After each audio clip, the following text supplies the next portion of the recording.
अस्सलाम वालेकुम वरहमतुल्लाहि वबरकातुहू। ठीक है आप सब लोग? अच्छा, अब पहले हमने उस दिन नमाज कही थी, वैसे भी हम अक्सर नमाज कहते रहते हैं ना। तो आज हम दुआ कुनूत और अजान के बाद की दुआ सीखेंगे। ठीक है, ये याद करने के लिए है। ठीक है, सब बच्चों ने शौक से पढ़ना है, ना चीखना है, ना आहिस्ता आहिस्ता पढ़ना है। दुआ कुनूत, वित्रों की दुआ।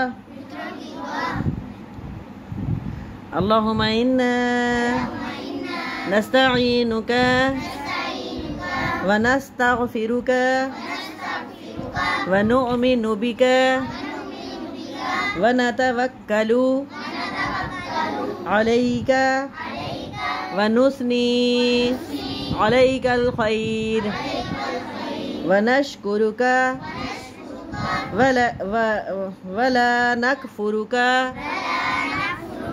व नखलउ व नतरुकु मन यफजुरुक। अल्लाहुम्मा इय्याका नअबुदु व लका नुसल्ली व नसजुदु व इलैका नसआ व नहफिदु व नरजू रहमतका व नख्शा अज़ाबका इन्ना अज़ाबका बिलकुफ़ारी मुल्हिक़। आयतल कुर्सी। अल्लाहु ला इलाहा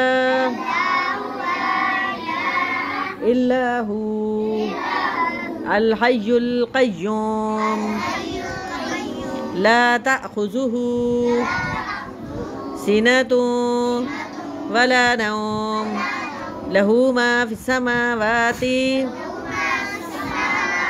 व मा फिल अर्ज़ मन ज़ल्लज़ी यशफ़अु इंदहु इल्ला बिइज़्निहि यअलमु मा बैना अयदीहिम व मा खल्फ़हुम वला युहीतूना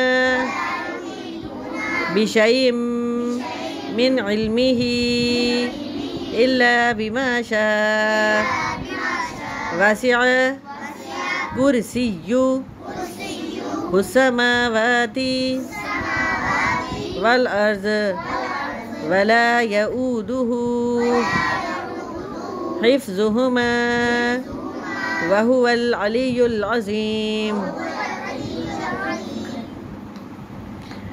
आयतल कुर्सी सोते हुए पढ़ते हैं आप लोग? आपको बताती रहती हूँ मैं।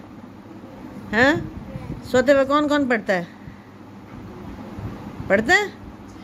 रात को सोते वक्त आयतल कुर्सी लाजमी पढ़नी होती है। और जो कहते हैं प्यारा नबी सल्लल्लाहु अलैहि वसल्लम ने फरमाया है कि जो हर नमाज के बाद आयतल कुर्सी पढ़ता है तो अल्लाह ताला उसको जन्नत में दाखिल करता है। समझ में आ गई? और वैसे आयतल कुर्सी किस लिए होती है कि ये अल्लाह ताला की हिफाजत में रहता है आयतल कुर्सी पढ़ने वाला। कि ये अल्लाह ताला की कुर्सी पे, अर्श पे लिखी हुई है। ये इतनी अजीम आयत है। कुरान पाक की सबसे अजीम आयत कौन सी है? आयतल कुर्सी। ठीक है।